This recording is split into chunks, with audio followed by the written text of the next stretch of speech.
Bonjour. Le dernier univers de science-fiction de Zack Snyder, Rebel Moon, a une histoire massive qui va déjà au-delà des deux premiers films. Voici un aperçu de l'histoire et de l'univers, et c'est juste après ça.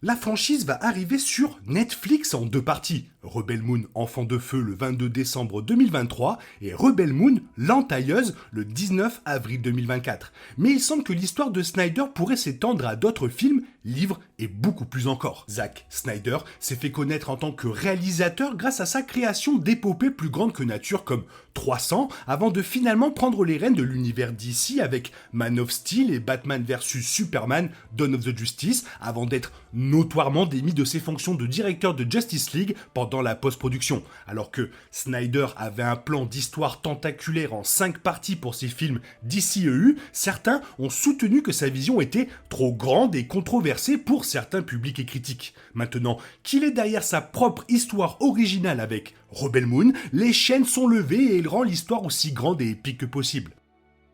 L'Imperium est au pouvoir depuis des centaines, voire des milliers d'années, remontant au début de l'histoire. À cette époque, ils ont développé une technologie de pointe, une architecture imposante et une armée massive qu'ils ont utilisée pour conquérir de nouvelles planètes et assimiler leur culture. En tant qu'empire colonialiste, ils ne sont pas vraiment des gentils, mais avec une riche tradition royale et un sentiment de noblesse, la culture est plus civilisée et les mondes qui rejoignent l'Imperium, volontairement ou non, en bénéficient d'une certaine manière. Comme les gens ont la possibilité d'acquérir leur propre statut dans l'Imperium en participant à l'armée ou par d'autres moyens.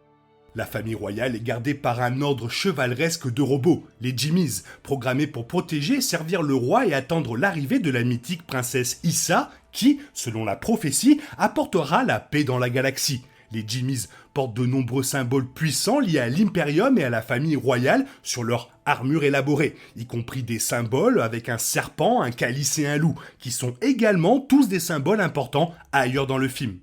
Dans un assassinat à la César, le roi a été tué par un membre de son entourage et le régent Balisarius prend sa place. Malgré le coup d'état, le roi assassiné est toujours tenu en haute estime. Selon Ed Skrein, l'amiral Atticus Noble est un fidèle représentant du roi assassiné, mais également fidèle à Balisarius. L'image du roi tué est toujours importante dans tout l'Imperium, y compris dans sa monnaie, qui présente un aigle d'un côté avec le visage du roi tué et d'un loup de l'autre côté. Les soldats de l'Imperium ont des images similaires d'un aigle et du roi tué. Bien sûr, le régent Balisarius est bien plus vicieux que le roi assassiné. Selon Zack Snyder, le régent Balisarius ressemble beaucoup plus à un dictateur. Il serait heureux de raser une planète juste pour ses ressources naturelles plutôt que de dire « Oh, nous devrions aimer la Terre et voir à quoi ressemblent les gens. » Et peut-être que certains d'entre eux peuvent se battre pour nous et peut-être que nous pourrions assimiler leur culture à la nôtre. Alors qu'il s'agissait d'une sorte d'impérialisme beaucoup plus proche du XVIIIe siècle, maintenant l'impérium moderne est beaucoup plus agressif qu'avant.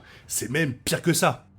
Sous la direction plus dictatoriale de Balisarius, l'Imperium commence également à se dégrader culturellement. Alors qu'il y avait une appréciation pour l'art et la culture, illustrée par des vitraux impressionnants et une architecture imposante, l'Imperium commence à se dégrader vers une orientation plus utilitaire et une esthétique plus brutaliste. Selon la productrice Deborah Snyder, il y a l'idée qu'après la mort de la famille royale, ils ont bugué. Il n'y a pas eu d'ex-formalité ou alors ils n'ont pas essayé d'avancer. Ils étaient juste des machines de guerre, donc tout était très pratique pour eux. Et ils ont changé, vous verrez même avec les costumes, à quoi ils ressemblaient et puis à quoi ils ressemblent actuellement. C'est comme s'ils avaient encore tous les détails, mais ne sont tout simplement pas soignés comme si c'était le cas lorsque le roi était vivant. Tout cela se perd, cette appréciation de l'art et tout le reste. Korra, qui avait une certaine importance au sein de l'armée de l'Imperium, s'est cachée sur la planète agricole de Velt à la suite de la mort du roi.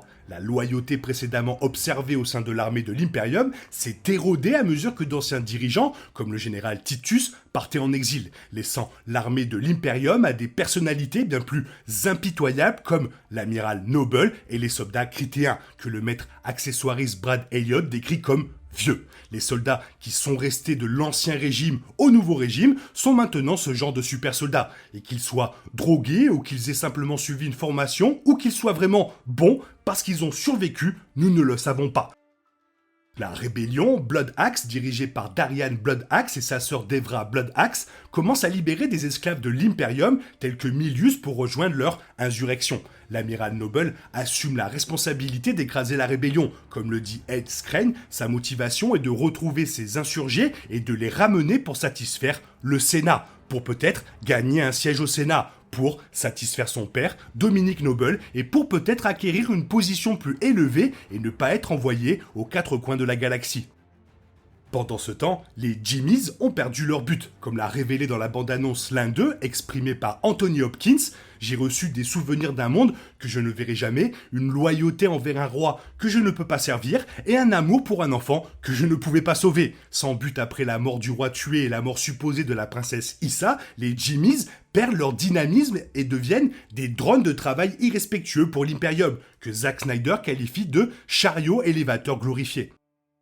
L'intrigue de base est inspirée des 7 samouraïs d'Akira Kurosawa, dont l'histoire générale, au-delà des flashbacks, devrait être assez similaire car elle a été influencée par de nombreux autres films comme The Magnificent Seven, Star Wars bien sûr, et A Bug's Life. La petite communauté agricole de la planète Velt, d'où Korra a fui après la mort du roi, vit pour la plupart épargnée par l'Imperium, jusqu'à ce qu'elle trouve des soldats à sa porte exigeant sa prochaine récolte pour alimenter la machine de guerre impériale. Korra, c'est qu'il ne s'agit pas d'une simple transaction ou d'un événement ponctuel, disant à Den dans la bande-annonce que l'Imperial va tout prendre.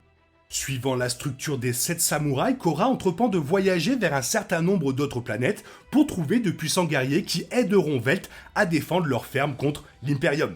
L'histoire est actuellement divisée en 2 films, Rebel Moon Enfant de Feu et Rebel Moon L'Entailleuse, mais Snyder suggère que la guerre contre l'Imperium ne fait que commencer dans ces 2 premiers volets. C'est un film qui, dans son concept, demande un suivi, que vous en vouliez un ou non, uniquement parce que l'Empire est gigantesque. L'Imperium est ridiculement énorme, et vous faites exploser un navire, ils ne seront pas contents. Ce n'est pas comme si tu disais, ils ne reviendront jamais. À la fin du film, dans la façon dont c'est conçu, c'est qu'ils sont en quelque sorte à l'offensive. Ils doivent en quelque sorte amener le combat contre eux, parce que sinon, ils ne peuvent plus attendre. Snyder a confirmé qu'il y avait des livres, des romans graphiques et un jeu vidéo en préparation. Il est donc clair que les 2 premiers films de Rebel Moon ne font qu'effleurer la surface de l'histoire plus large que cet univers racontera. Snyder dit que Netflix a été très favorable et que le pari a été payant, avec la franchise Army of the Dead jusqu'à présent. Donc, si la tendance se poursuit, Snyder a beaucoup plus d'histoires de Rebel Moon à raconter